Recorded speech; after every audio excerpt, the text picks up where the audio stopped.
Assalamualaikum warahmatullahi wabarakatuh. Selamat pagi dan salam sejahtera untuk kita semua. Tabi pun rapat luar biasa Senat Universitas Lampung dalam rangka pengukuhan Profesor Fakultas Hukum Universitas Lampung dan orasi ilmiah Profesor Dr. Nikmah Rosida SHMH, Profesor Dr. Wahyu Sasongko SHM Hum, Rabu 7 Oktober 2020 dimulai. Prosesi memasuki ruang upacara. Hadirin dimohon berdiri.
Hadirin dipersilakan duduk.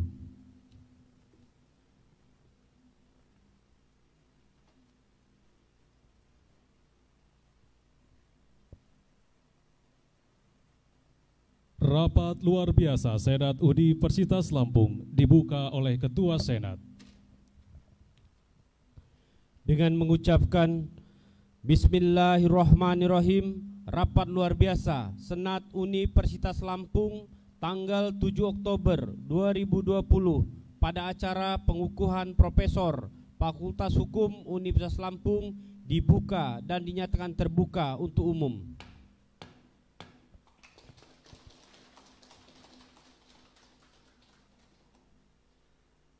Doa selamat oleh Dr. Mualimin MPDI.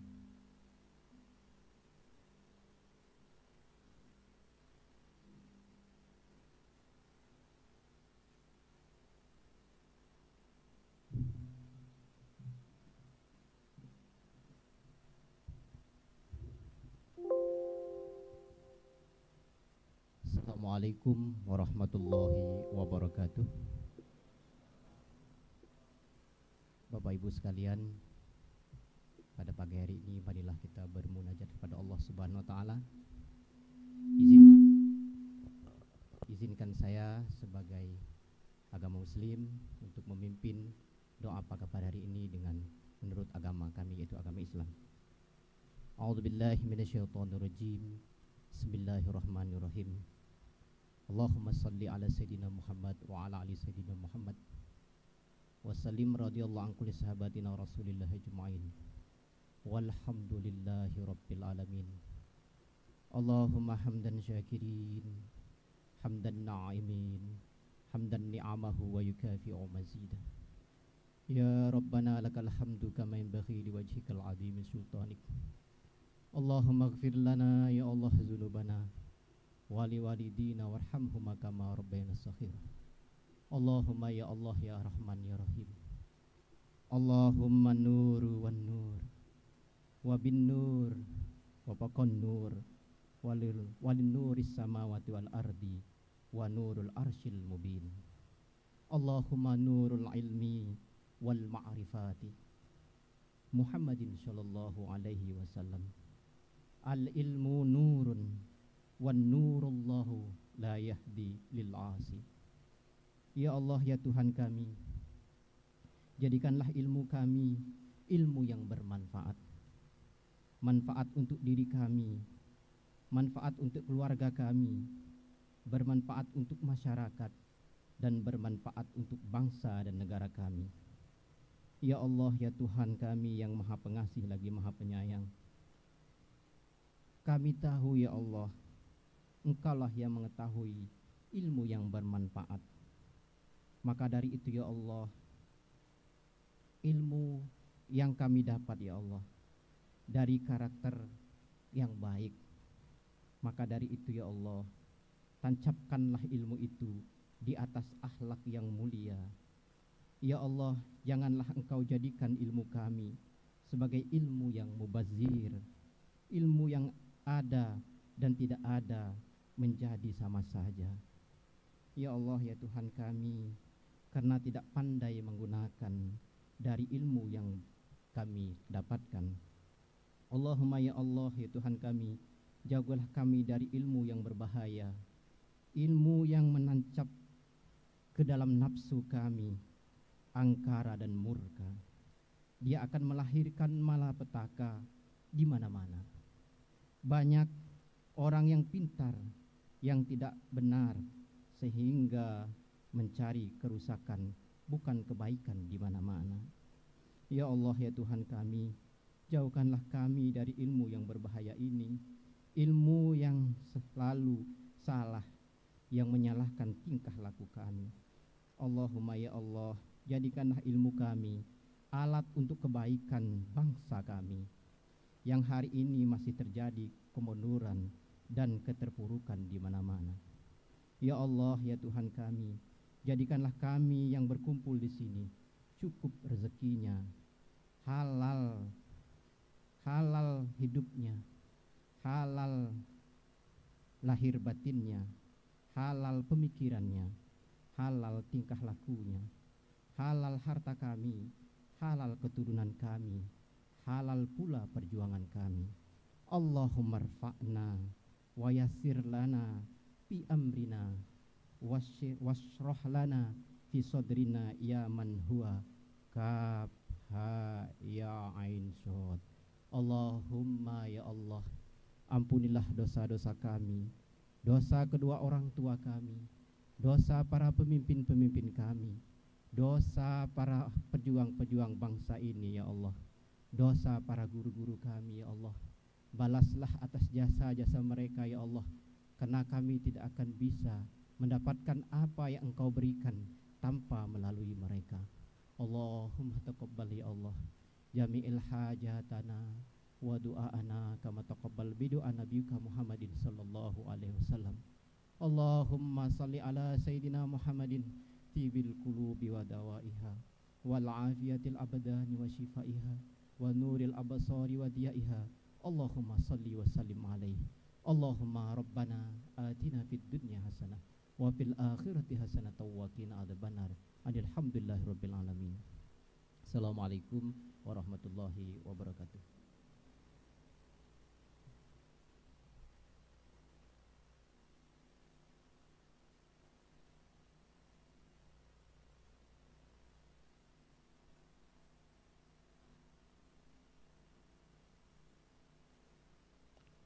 Menyanyikan lagu Indonesia Raya, hadirin dimohon berdiri.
Hening cipta dipimpin oleh Ketua Senat. Mengheningkan cipta, mulai.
Selesai. Hadirin dipersilakan duduk kembali.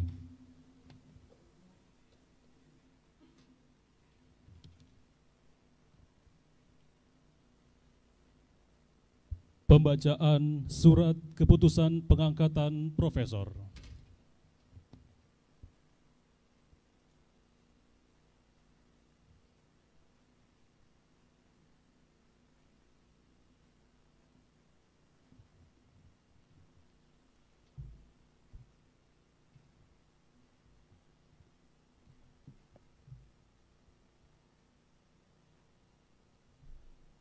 Keputusan Menteri Pendidikan dan Kebudayaan Republik Indonesia nomor 1471/MPK/KP/2019 tentang kenaikan jabatan akademik fungsional dosen.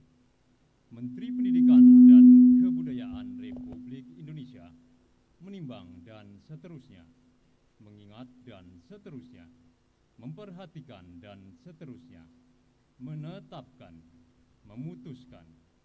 Kesatu, pegawai negeri sipil dengan nama Dr. Nikmah Rosidah SHMH, NIP 1951061961980032002, NIDN 0006015503. Tempat tanggal lahir Tanjung Karang, 6 Januari 1955.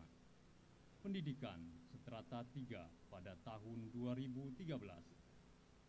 Pangkat Pembina Utama Muda golongan ruang 4C. Unit kerja Fakultas Hukum Universitas Lampung. Terhitung mulai tanggal 1 Desember 2019, dinaikkan jabatannya menjadi Profesor Guru Besar dalam bidang ilmu hukum pidana dengan angka kredit sebesar 1050,50. Kedua, pegawai negeri sipil yang bersangkutan diberikan tunjangan jabatan sesuai peraturan dan perundang-undangan yang berlaku. Ketiga, asli putusan ini disampaikan kepada pegawai negeri sipil yang bersangkutan. Ditetapkan di Jakarta pada tanggal 17 Desember 2019. Menteri Pendidikan dan Kebudayaan Republik Indonesia, Nadiem Anwar Makarim.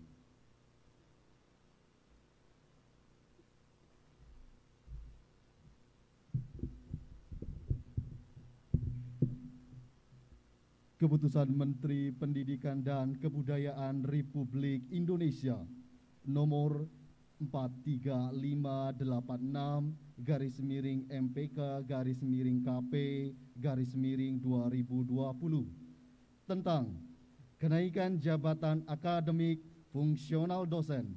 Menteri Pendidikan dan Kebudayaan Republik Indonesia menimbang dan seterusnya, mengingat dan seterusnya, memperhatikan dan seterusnya, menetapkan, memutuskan. Ke-1, pegawai negeri sipil dengan nama Dr. Wahyu Sasongko SH.MH, NIP 195877194031001 dengan NIDN 0027055811, tempat tanggal lahir Yogyakarta 27 Mei 1958, pendidikan strata 3 pada tahun 2010, pangkat pembina dengan golongan ruang 4A, unit kerja Fakultas Hukum Universitas Lampung. Terhitung mulai tanggal 1 April 2020, dinaikkan jabatannya menjadi profesor atau guru besar dalam bidang ilmu hukum perdata dengan angka kredit sebesar 909. Kedua, pegawai negeri sipil yang bersangkutan diberikan tunjangan jabatan sesuai peraturan dan perundang-undangan yang berlaku. Ketiga, asli keputusan ini disampaikan kepada pegawai negeri sipil yang bersangkutan. Ditetapkan di Jakarta pada tanggal 15 Mei 2020. Menteri Pendidikan dan Kebudayaan Republik Indonesia Nadiem Anwar Makarim.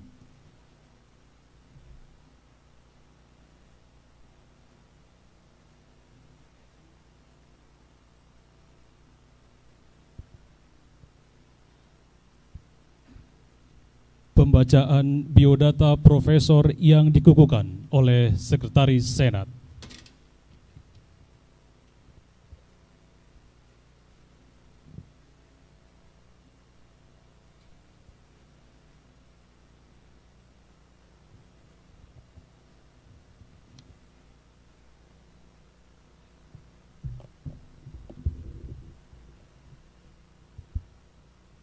Profesor Dr. Nikmah Rosidah SH.MH. Riwayat hidup: Nikmah Rosidah dilahirkan di Enggal, Jalan Raden Intan, Gang Cindarbumi nomor 12, Tanjung Karang, Kota Bandar Lampung.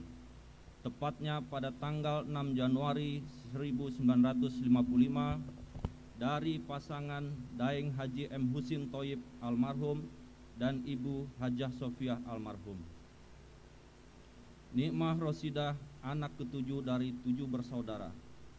Daeng Husin adalah seorang guru agama yang membesarkan 7 orang anak dengan gigi dan disiplin dan selalu mengajarkan untuk mandiri.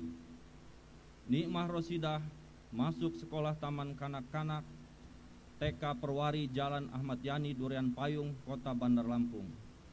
Masa kecil Nikmah Rosidah tidak jauh berbeda dari anak-anak kecil lainnya, yakni belajar, bermain, mengaji, dan lain sebagainya.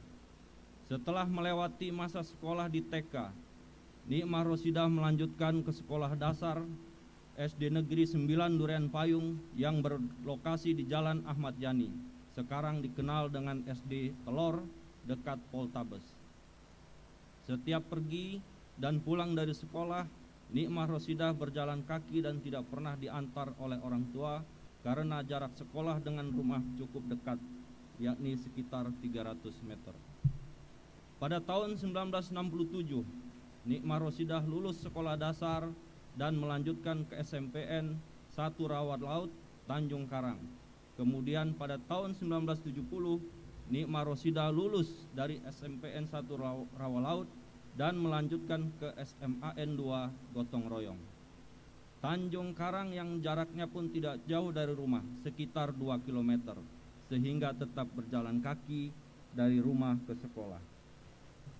Setelah Nikmah Rosidah lulus dari SMAN 2 Gotong Royong Bandar Lampung, tepatnya bulan Desember tahun 1973, maka pada tahun 1974 Nikmah Rosidah melanjutkan kuliah di Fakultas Hukum Universitas Lampung di Jalan Hasanuddin, Teluk Betung, tepatnya di belakang Bank Indonesia.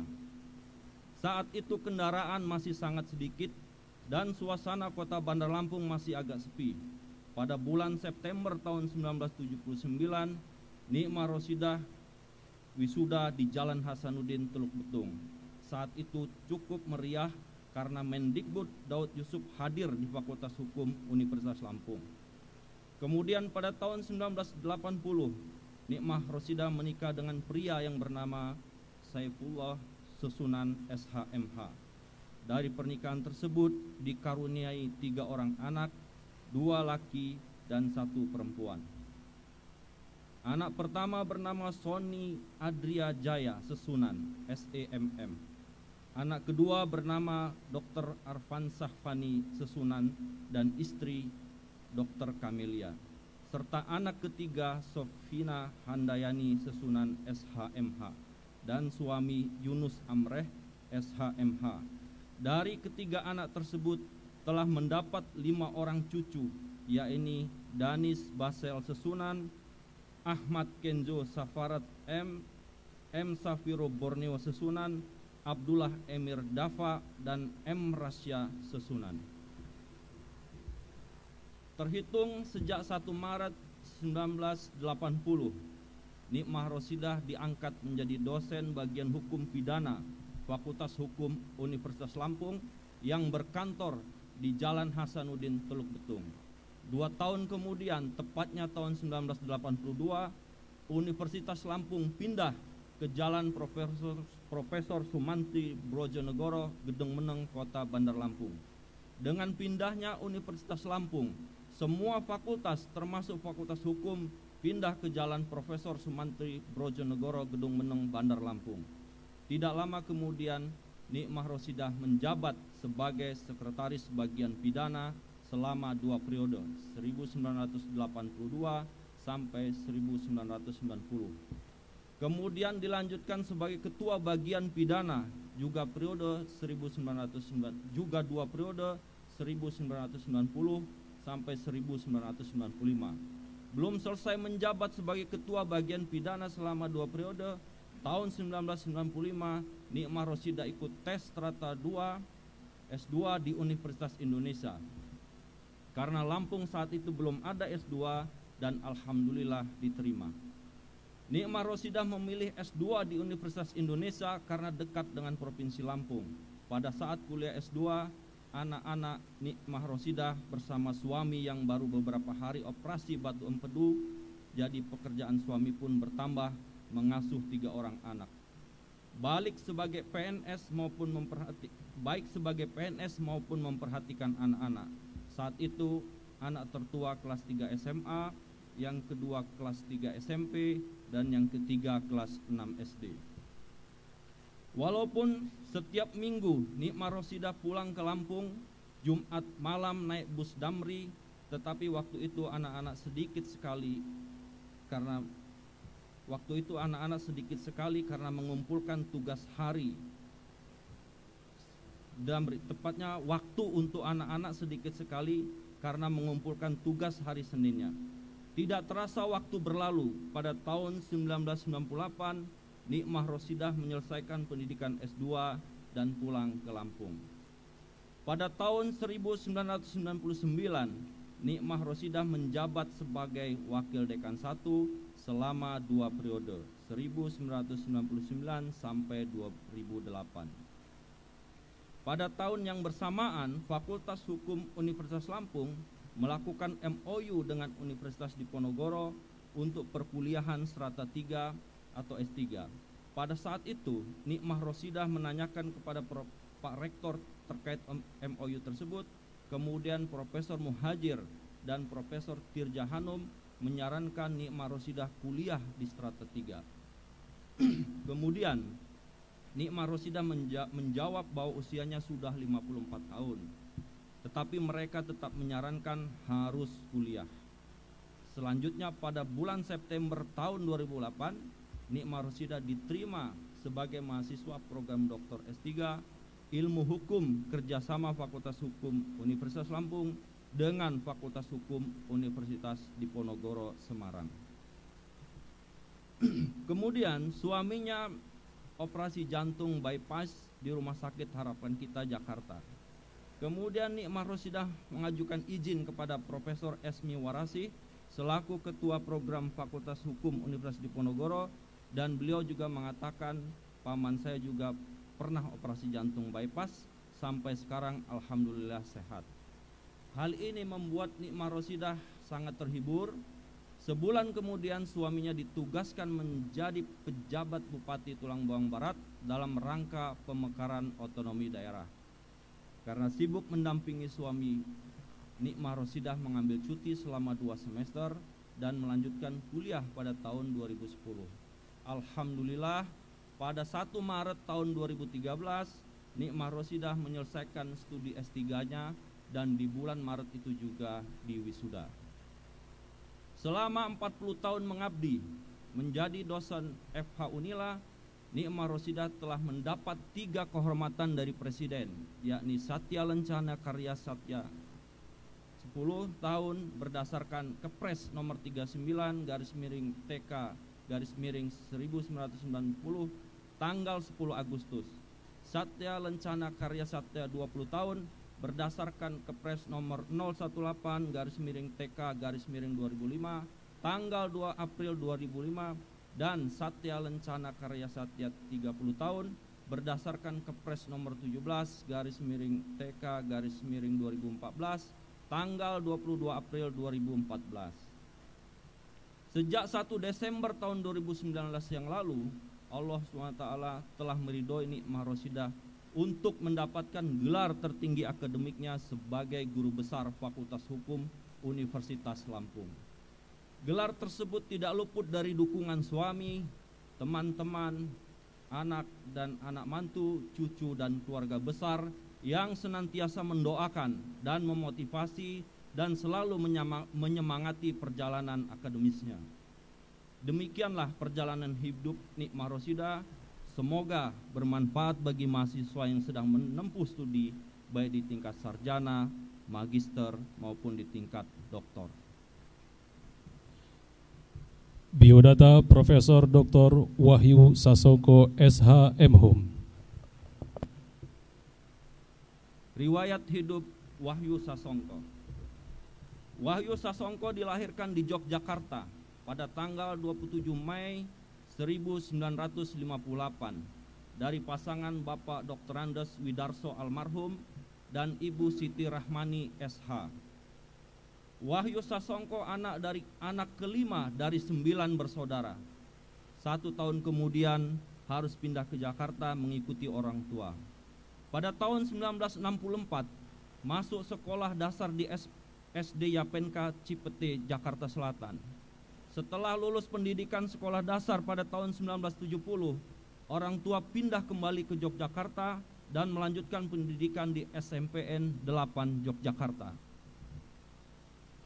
Setelah lulus pendidikan sekolah menengah pertama, orang tua dipindah tugaskan ke kota Semarang sehingga ikut pindah ke kota Semarang dan melanjutkan studi ke SMAN 1-2 Semarang.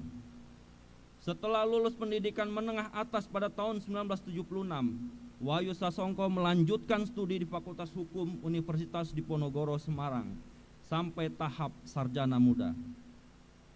Program sarjana dilanjutkan di Fakultas Hukum Universitas Lambung Mangkurat, Banjarmasin, dan berhasil lulus tahun 1983. 1 tahun kemudian, yaitu pada tahun 1984, Wahyu Sasongko diangkat menjadi dosen tetap di Fakultas Hukum Universitas Lampung. Kemudian Wahyu Sasongko menikah dengan Prianggarini Rahayu. Dari pernikahan tersebut dikaruniai 3 orang anak, 2 laki-laki dan 1 perempuan. Anak pertama Arif Wahyadi SE AK CA CPA, dan anak kedua Harsa Wahyu Ramadan SHMH, dan anak ketiga Priska Wahyu Rininta SE. Dari ketiga anak tersebut telah dikarunia satu orang cucu, yakni Ardi Wahyu Alfariski, buah hati dari Arif Wahyadi dan Dieta Agustina Harum Sari SE. Tidak lama setelah diangkat sebagai dosen FH Unila, Wahyu Sasongko melanjutkan pendidikan jenjang strata 2 di Fakultas Hukum Universitas Indonesia dengan konsentrasi hukum ekonomi dan berhasil lulus pada tahun 1983. Kemudian, 2 tahun kemudian, tahun 1995, Wahyu Sasongko menjabat sebagai Ketua Bagian Dasar-Dasar Ilmu Hukum FH Unila sampai tahun 1997.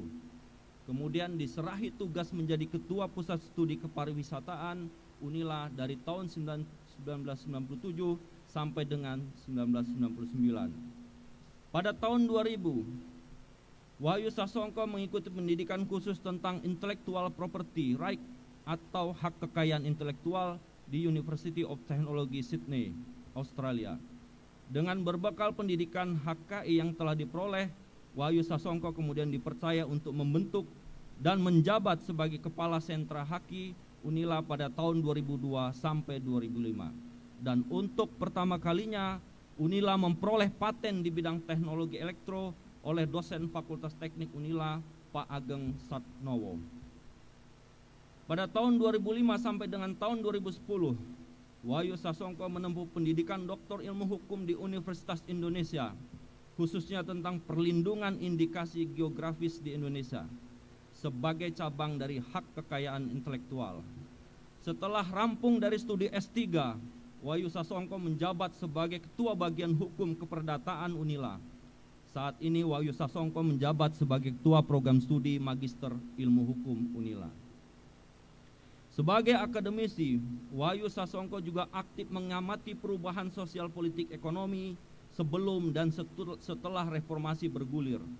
Dan untuk itu Wahyu Sasongko ikut aktif dalam gerakan Prodem atau Pro-Demokrasi, Hak Asasi Manusia dan Anti Korupsi. Wahyu Sasongko menjadi koordinator gerak atau Gerakan Rakyat Anti Korupsi Lampung pada tahun 2001 sampai dengan tahun 2004. Wahyu Sasongko bersama aktivis Lampung mendirikan LPW, Lampung Parliament Watch, tahun 2004. Wahyu Sasongko juga terlibat dalam gerakan advokasi yang dilakukan bersama-sama dengan LBH Bandar Lampung dan juga aktif sebagai pemerhati lingkungan hidup bersama dengan aktivis lingkungan dari WALHI atau Wahana Lingkungan Hidup Lampung.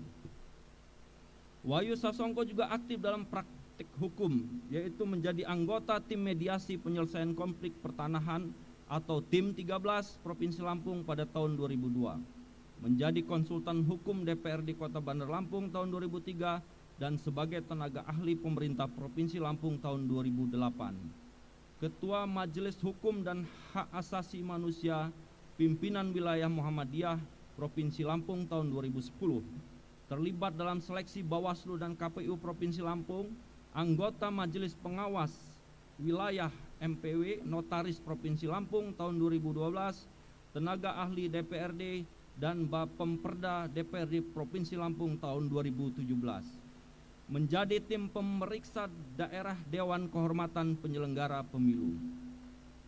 Selama 30 tahun lebih mengabdi menjadi dosen FH Unila, Wahyu Sasongko telah mendapat 2 penghargaan dari Presiden RI, yaitu Satya Lencana Karya Satya 20 tahun 2010 berdasarkan Kepres nomor 35/TK/2010 tanggal 9 Agustus 2010 dan Satya Lencana Karya Satya 30 tahun berdasarkan Kepres nomor 96/TK/2010 tanggal 11 Agustus 2015.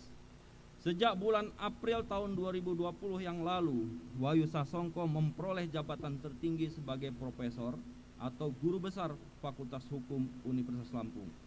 Gelar tersebut merupakan anugerah dan rahmat dari Allah SWT dan juga doa dan dukungan dari istri, anak-anak, keluarga besar, kolega, dan teman-teman. Demikianlah perjalanan hidup Wahyu Sasongko. Salus Populis Supreme Les Es.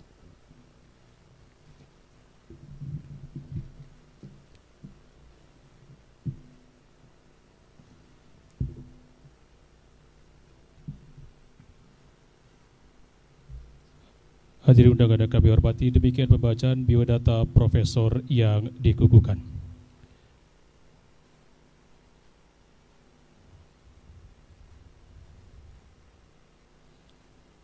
Pengukuhan profesor oleh rektor.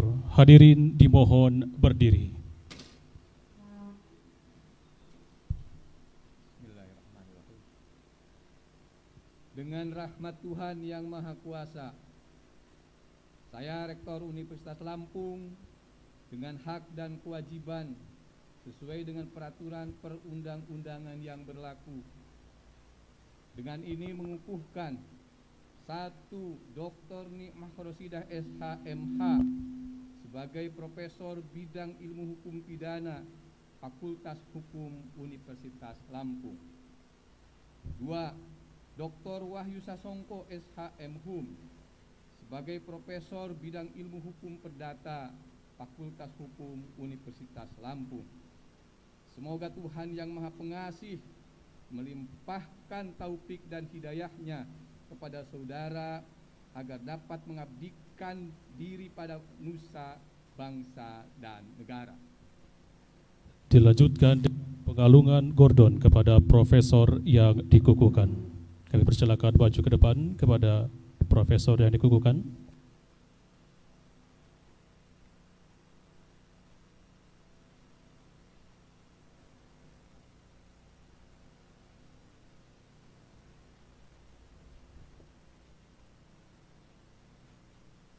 Profesor Dr. Nikmah Rosidah SHMH.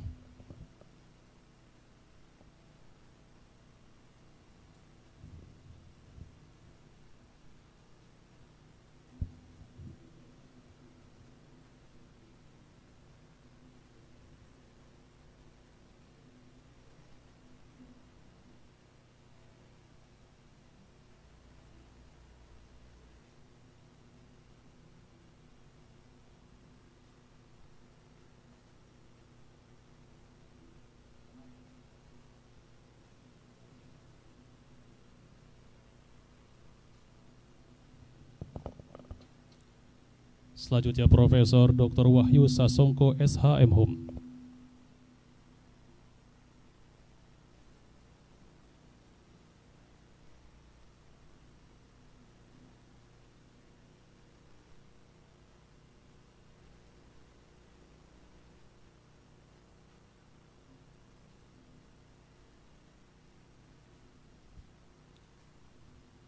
Mohon untuk dapat berfoto bersama.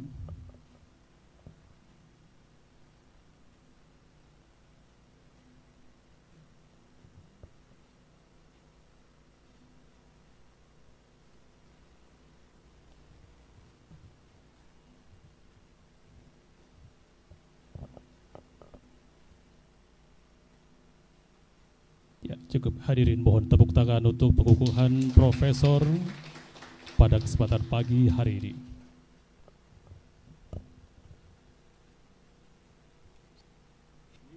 Universitas Lampung.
Hadirin dipersilakan duduk kembali.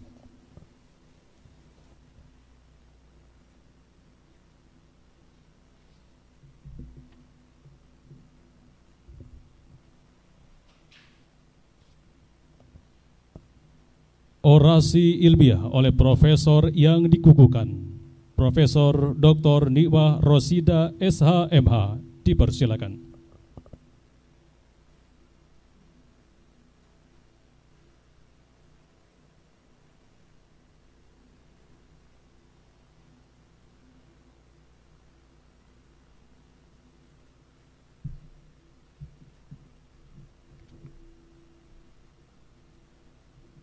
Bismillahirrahmanirrahim.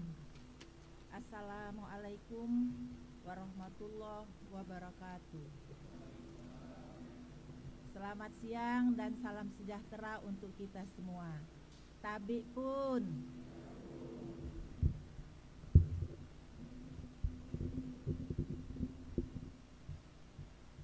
Yang terhormat Bapak, Ibu Ketua dan para anggota Senat Universitas Lampung. Yang terhormat Bapak Rektor dan para Wakil Rektor Universitas Lampung. Yang terhormat Bapak, Ibu, para dekan dan wakil dekan di lingkungan Universitas Lampung. Yang terhormat para profesor atau guru besar dan seluruh dosen serta tenaga kependidikan di Universitas Lampung.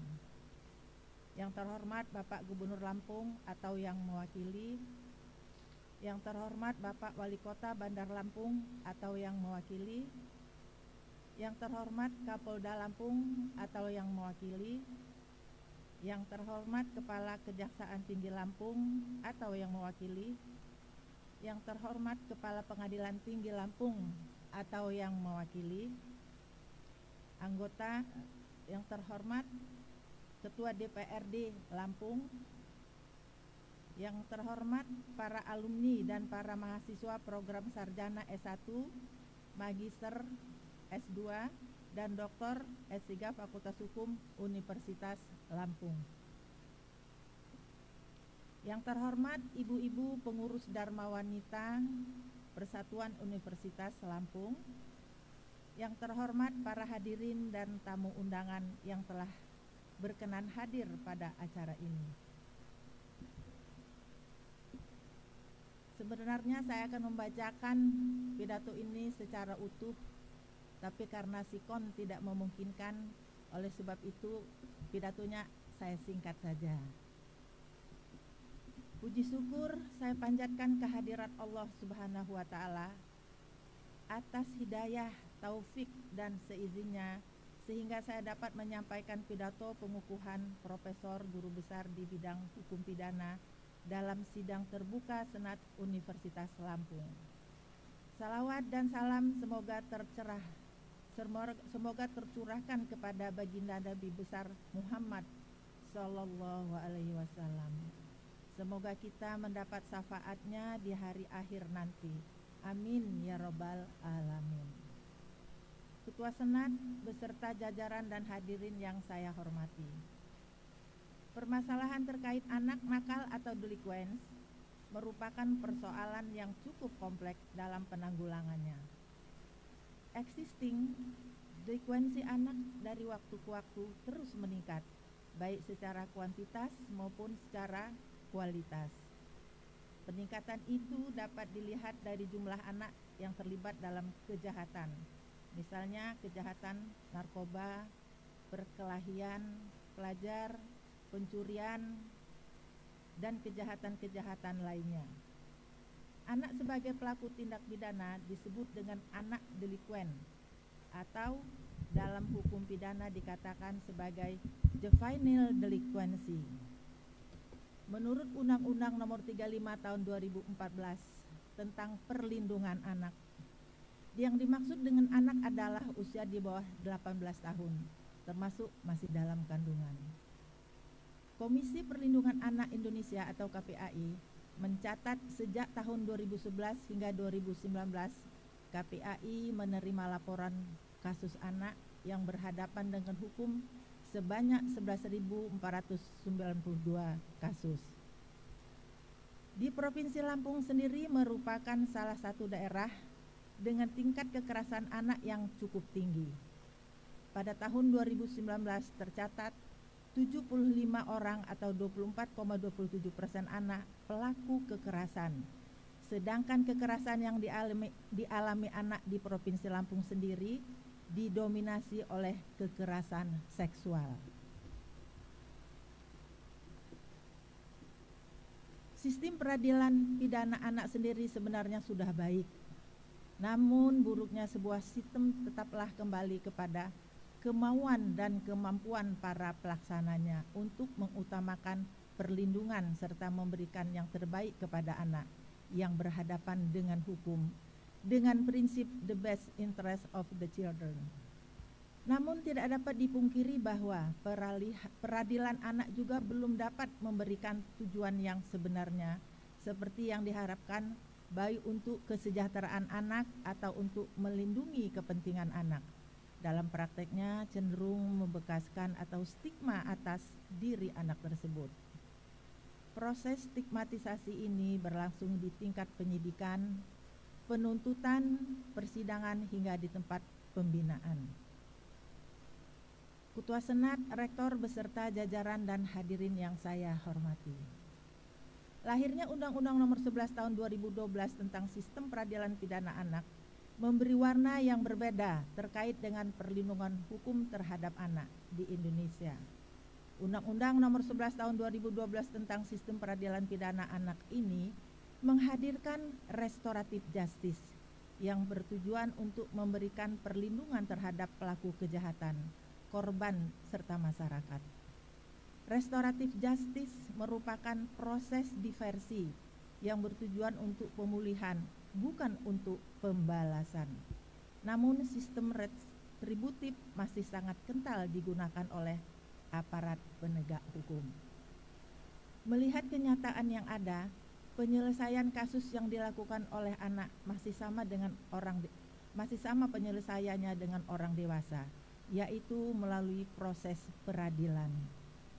Hasilnya akan memberikan stigma terhadap anak sebagai narapidana yang dikhawatirkan dengan keadaan tersebut akan memberikan dampak negatif yang mempengaruhi mental dan jiwa si anak.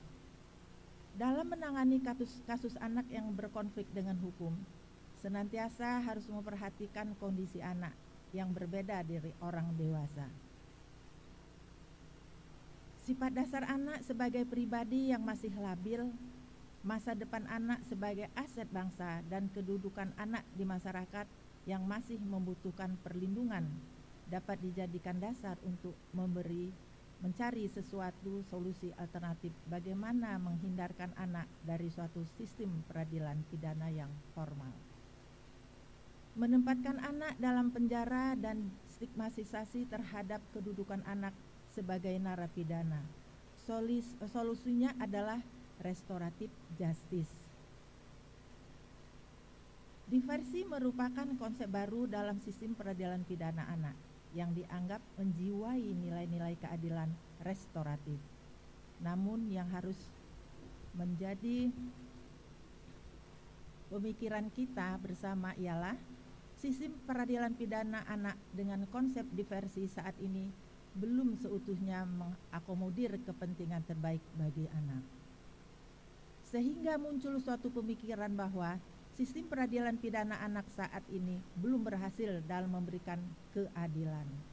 Oleh karena itu, diperlukan penyempurnaan terhadap sistem peradilan pidana anak saat ini. Penyempurnaan tersebut meliputi 1, diversi wajib diupayakan bagi setiap tindak pidana yang dilakukan oleh anak. Karena sebagaimana yang diuraikan di atas bahwa anak yang melakukan tindak pidana dipengaruhi oleh faktor ekstern atau bukan murni kehendaknya.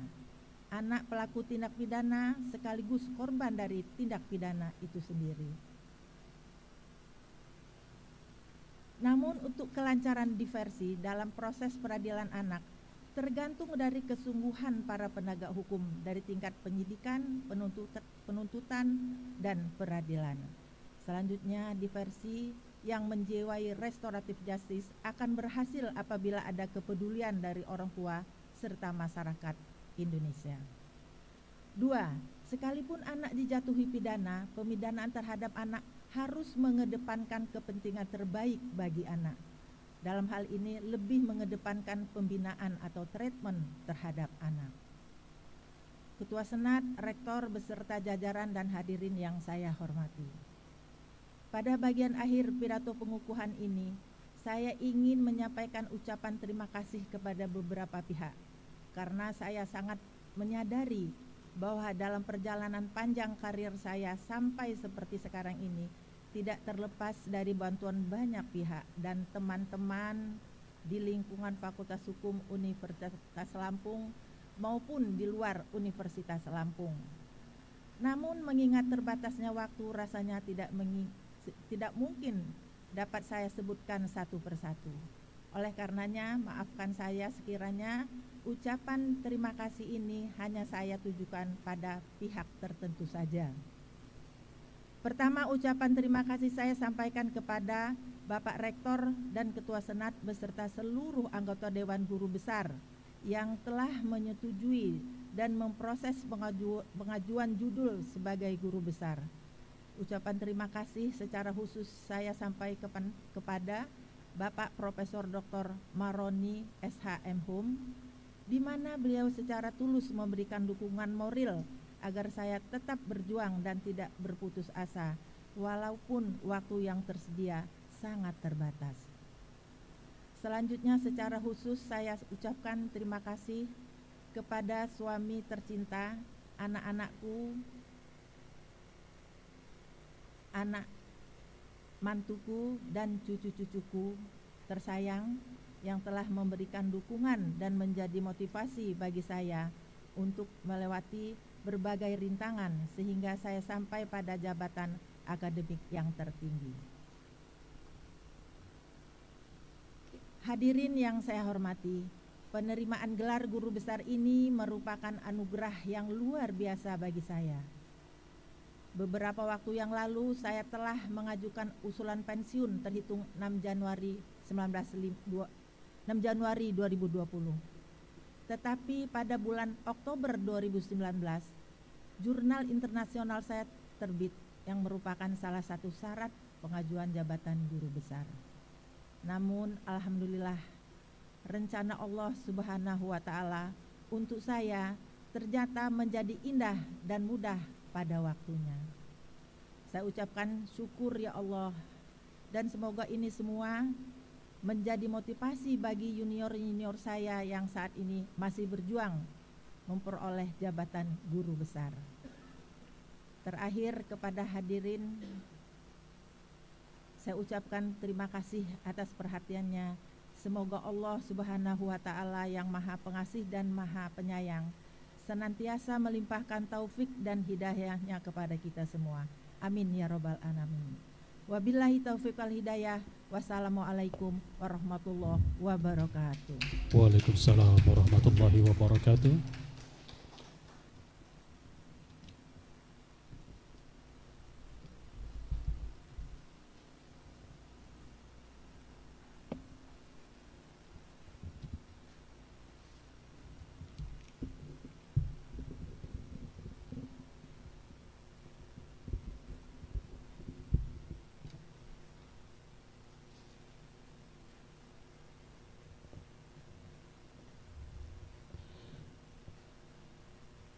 Selanjutnya, orasi ilmiah oleh Profesor Dr. Wahyu Sasongko SHM Hum. Dipersilakan.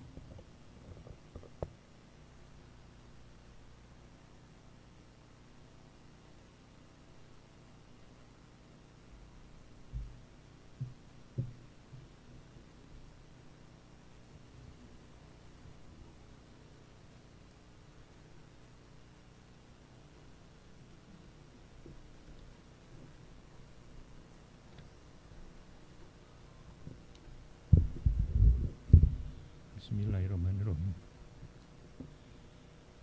Assalamualaikum warahmatullahi wabarakatuh.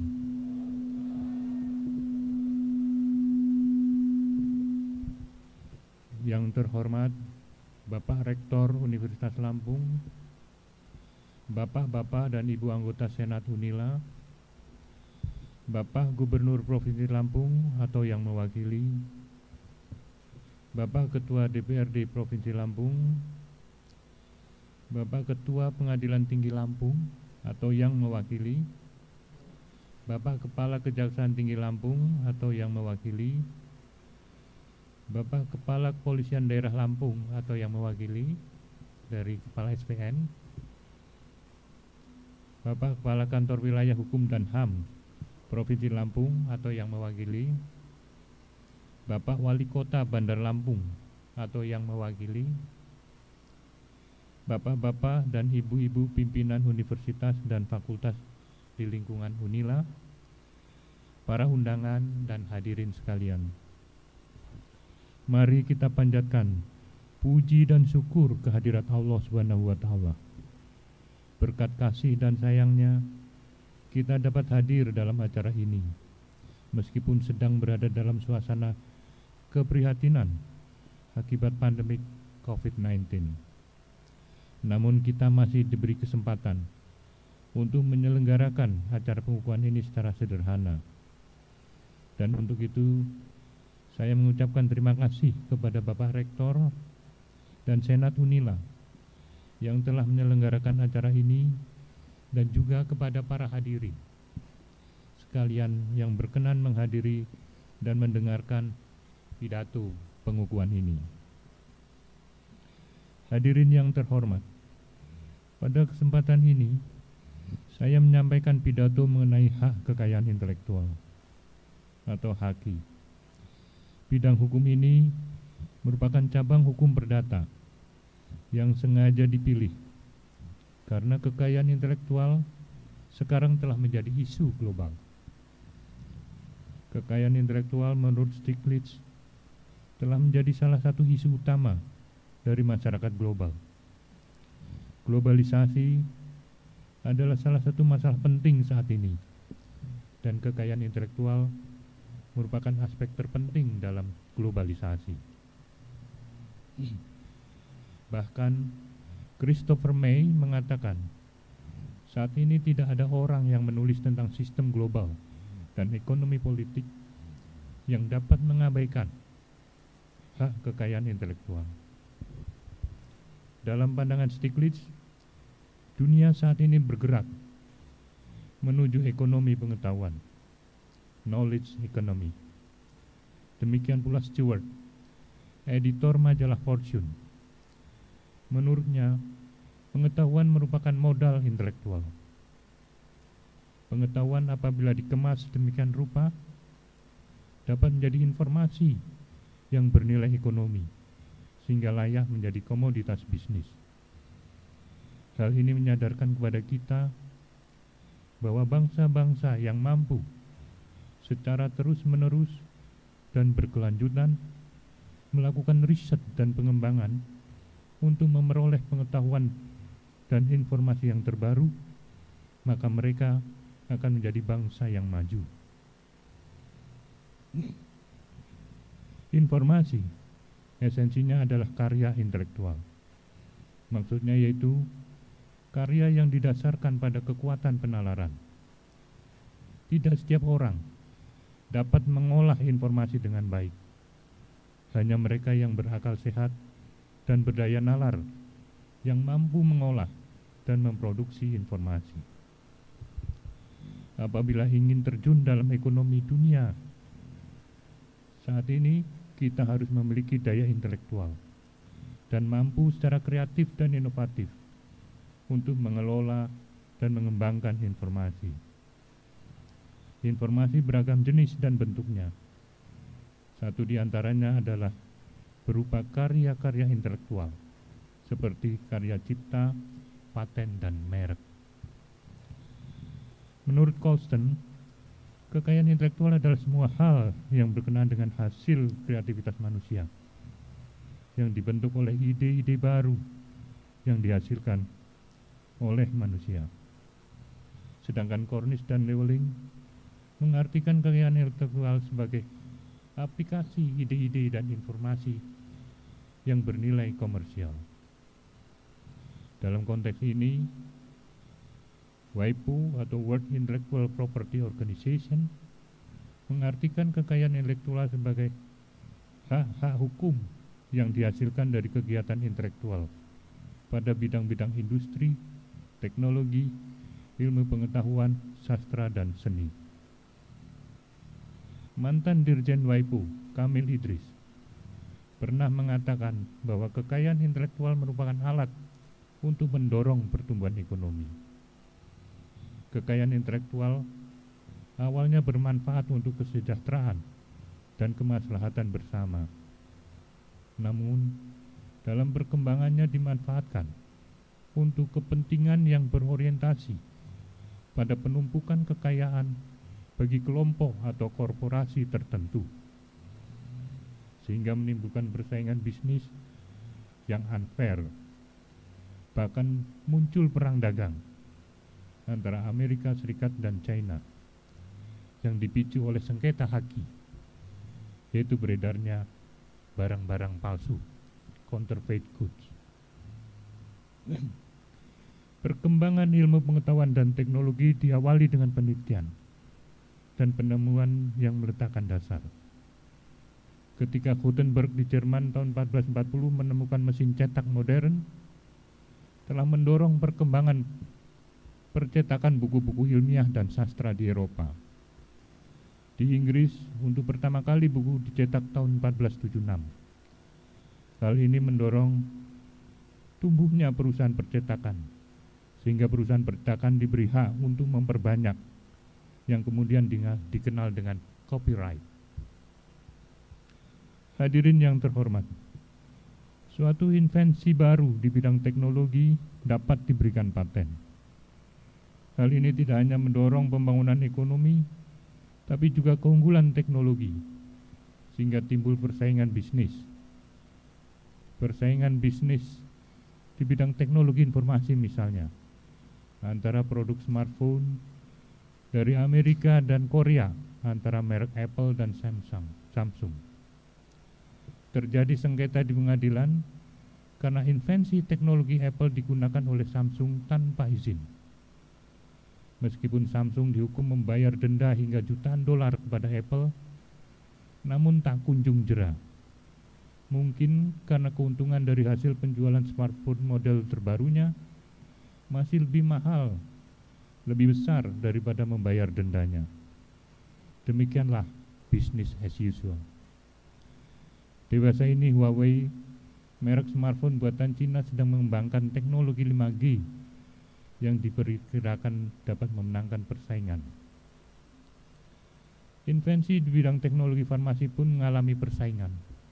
Namun sayang, penemuan obat-obatan baru yang dilindungi oleh hak paten untuk penyakit yang belum ada obatnya, seperti HIV/AIDS, kanker, atau yang berkaitan dengan kesehatan masyarakat seperti TBC dan malaria, hanya diproduksi oleh perusahaan farmasi multinasional dari negara-negara maju.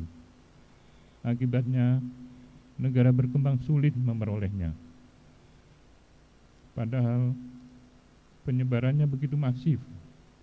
Dalam konteks ini, sekarang terjadi persaingan untuk menemukan vaksin dan obat COVID-19. Invensi vaksin dan obat COVID-19 sangatlah prestisius. Seluruh bangsa di dunia menanti dengan penuh harap. Temuan itu layak memperoleh paten. Menurut Stiglitz, haki telah berkembang pesat dan berpotensi menimbulkan inequality atau ketimpangan dan berkurangnya opportunity atau peluang. Karena haki memiliki kekuatan monopoli. Negara berkembang tidak dapat memilih rejim haki yang mencerminkan kepentingan nasionalnya. Padahal menurut teori hukum, monopoli yang diberikan untuk pemilik haki merupakan insentif atas usaha dan kerja keras dalam menghasilkan karya intelektual, sehingga nilai tambah yang diperoleh dari pemberian monopoli dapat digunakan untuk biaya produksi dalam menghasilkan karya intelektual baru. Namun apa yang terjadi? Ternyata hasilnya untuk tujuan-tujuan lain yang tidak ada relevansinya dengan itu. Kerangka hukum haki sudah menjadi isu global sejak dimasukkan dalam agenda perundingan putaran Uruguay dan kemudian dikuatkan dalam perjanjian International TRIPS Agreement yang dilampirkan pada perjanjian pendirian WTO. Pemerintah Indonesia sudah meratifikasi WTO Agreement sejak tanggal 2 November tahun 1994. Berarti Indonesia telah menjadi anggota WTO dengan segala risikonya, termasuk kewajiban untuk patuh pada peraturan organisasi dan melakukan harmonisasi regulasi nasional haki dengan TRIPS Agreement. Perundang-undangan haki nasional direvisi untuk membuat undang-undang baru atau yang belum ada undang-undangnya dibuat undang-undang yang baru sama sekali. TRIPS Agreement mengatur standar perlindungan haki secara internasional, yaitu haki di bidang hak cipta dan hak terkait, merek dagang, indikasi geografis, desain industri, paten, desain tata letak sirkuit terpadu, dan rahasia dagang. Dalam kurun waktu relatif singkat sepanjang tahun 2000, pemerintah Indonesia telah membuat dan mengundangkan peraturan di bidang haki nasional dengan standar perlindungan sesuai dengan TRIPS Agreement. Hal itu menunjukkan bahwa perundang-undangan haki nasional lebih berorientasi pada kepentingan internasional, sebagaimana tercantum pada konsideran atau bagian menimbang dan dipertegas lagi pada penjelasan umum. Dengan demikian, perundang-undangan haki nasional telah mengadopsi prinsip ketentuan hukum perjanjian internasional, yaitu prinsip national treatment dan prinsip most favored nation treatment. Melalui prinsip itu, perdagangan bebas mendunia atau lebih dikenal dengan globalisasi. Komoditas impor membanjiri pasar domestik, bahkan hingga ke pasar tradisional. Demikianlah haki menjadi isu global. Situasi dan kondisi semakin rumit karena melalui haki, komoditas yang dipasarkan tidak hanya berupa barang berwujud, tetapi barang tak berwujud, termasuk informasi yang disiarkan melalui satelit. Bisnis ini merupakan realisasi dari hak-hak terkait. Kita dapat menikmati informasi dari luar negeri secara real time. Kontennya dapat berupa berita, hiburan, olahraga, dan sebagainya, termasuk gaya hidup seperti fashion show dari pusat-pusat mode busana dunia. Hadirin yang terhormat, setelah lebih dari 2 dekade kita melaksanakan ketentuan TRIPS Agreement, sekarang saatnya kita perlu melakukan evaluasi tentang manfaat yang diperoleh bagi bangsa dan rakyat Indonesia. Hasil evaluasi ini berguna untuk mengetahui efektivitas regulasi nasional tentang haki selama ini. Kriteria untuk menentukan efektivitas sederhana saja. Apakah implementasi regulasi haki nasional sudah melindungi kepentingan nasional atau justru sebaliknya? Kriteria ini digunakan dalam Undang-Undang Nomor 24 Tahun 2000 tentang Perjanjian Internasional, yaitu untuk menentukan keikutsertaan Indonesia dalam perjanjian internasional. Adapun yang dimaksud dengan kepentingan nasional menurut undang-undang tersebut adalah kepentingan umum, perlindungan subjek hukum Republik Indonesia, yurisdiksi kedaulatan Republik Indonesia. Konsep ini analog dengan tujuan negara dalam alinea 4 pembukaan Undang-Undang Dasar 1945, yaitu pemerintah negara Indonesia melindungi segenap bangsa Indonesia dan seluruh tumpah darah Indonesia.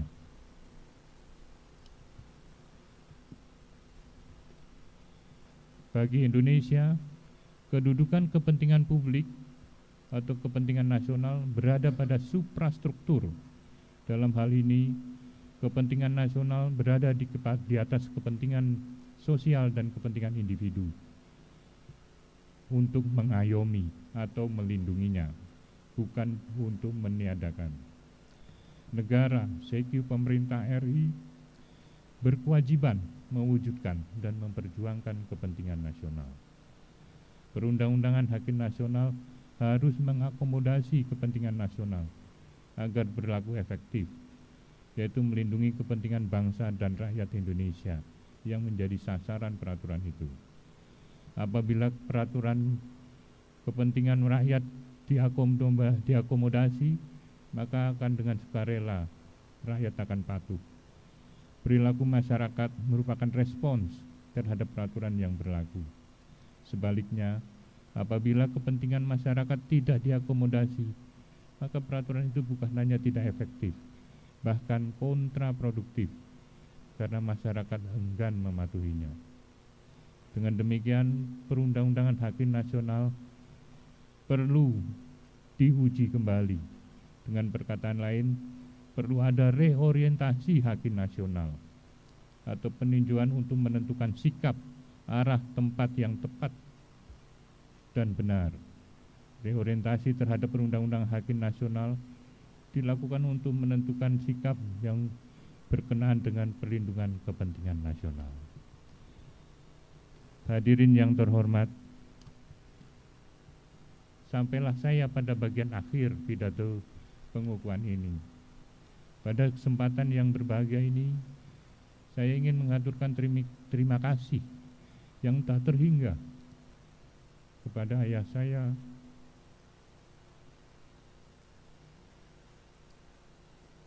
almarhum Widarso dan Ibunda Siti Rahman. Kedua orang tua saya dengan penuh kasih sayang dan kesabaran telah membimbing saya. Ucapan terima kasih juga saya sampaikan kepada keluarga saya, istri saya, Prianggarini Rahayu, yang dengan setia dan sabar mendampingi saya. Begitupun kepada putra-putri tercinta, Arif Wahyadi, Harsa Wahyu Ramadan, dan Priska Wahyu Rininta.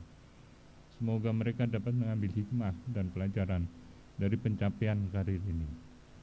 Tidak lupa saya mengucapkan terima kasih pada keluarga besar Widarso, khususnya kepada Adinda almarhumah Yun Widiati yang telah membantu dan memberi dukungan dalam meraih jabatan profesor. Semoga Allah memberikan tempat yang lapang di sisinya. Ucapan terima kasih yang sebesar-besarnya juga saya sampaikan kepada semua guru-guru yang telah berjasa mendidik dan membimbing saya sejak dari pendidikan dasar, pendidikan menengah hingga ke jenjang pendidikan tinggi. Terlalu banyak kolega, teman-teman, dan bahkan tokoh-tokoh yang terlibat dan memberikan bimbingan, dukungan, dan bantuan hingga saya berhasil meniti karir di kampus maupun di masyarakat. Tanpa mengurangi rasa hormat, berat rasanya untuk menyebutkan satu persatu. Saya takut dan khawatir akan ada nama seseorang yang terlewati. Maka izinkan saya menghaturkan terima kasih kepada semua pihak yang telah membimbing dan membantu saya hingga mencapai puncak karir sebagai guru besar. Akhirnya kepada Allah Subhanahu wa Ta'ala saya serahkan. Semoga amal kebaikan semua bapak-bapak, ibu-ibu, kolega, teman-teman, dan saudara-saudara sekalian memperoleh ganjaran dan pahala yang setimpal. Amin, amin, amin ya robbal alamin. Wabillahi taufik wal hidayah. Wassalamualaikum warahmatullahi wabarakatuh. Waalaikumsalam warahmatullahi wabarakatuh. Kami mohon kepada Bapak Profesor Wahyu Sasongko tetap berada di tengah, Pak. Kemudian kita mengambil Ibu Nima Rosida SHMH hadir di depan untuk penyerahan buku dan kenang-kenangan dari bagian hukum pidana dan bagian hukum perdata yang akan diserahkan oleh Kepala Bagian Hukum Pidana Bapak Tri Andarisman SHMUM dan Kepala Bagian Hukum Perdata Dr. Sunario SHMH. dipersilakan.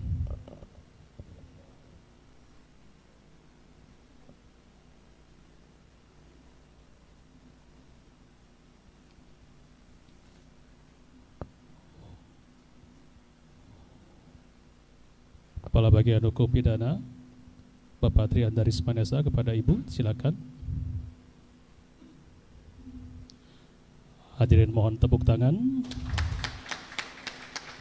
Kemudian Kepala Bagian Hukum Perdata Dr. Sunario SHMH, kepada Profesor Wahyu Sasongko. Tepuk tangan hadirin sekalian.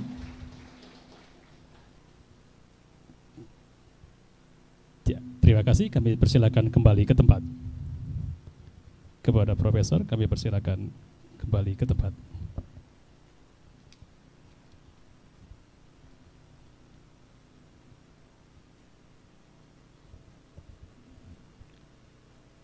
Menyanyikan lagu Bagimu Negeri, hadirin dimohon berdiri.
Hadirin dipersilakan duduk kembali.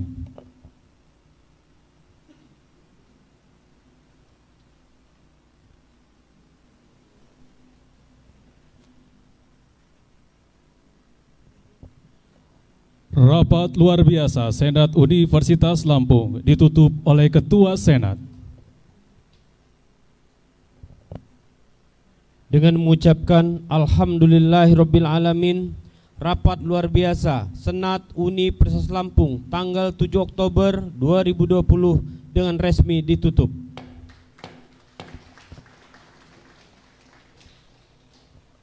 Kami persilakan kepada Profesor yang telah dikukuhkan untuk mengambil tempat di depan beserta keluarga dan anak-anak. Ibu Nima Rosida di baris depan. Ibu Nima. Ya. Silakan. Suami sebelahnya, kemudian anak-anak.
Prosesi meninggalkan ruang upacara dilanjutkan dengan pemberian ucapan selamat. Hadirin dimohon berdiri.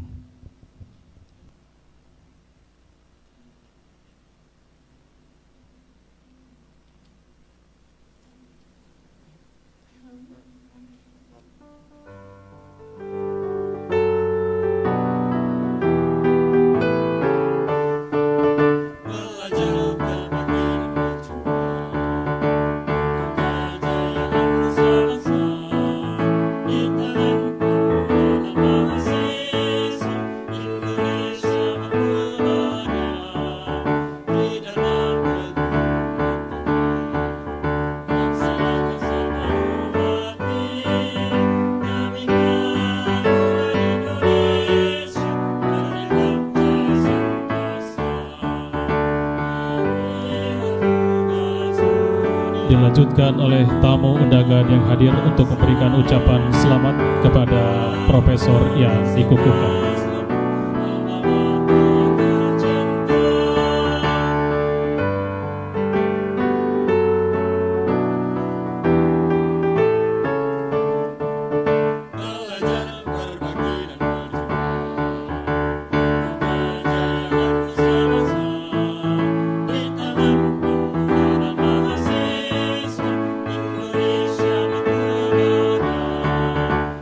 Silakan kepada Bapak Ibu undangan untuk maju memberikan ucapan selamat.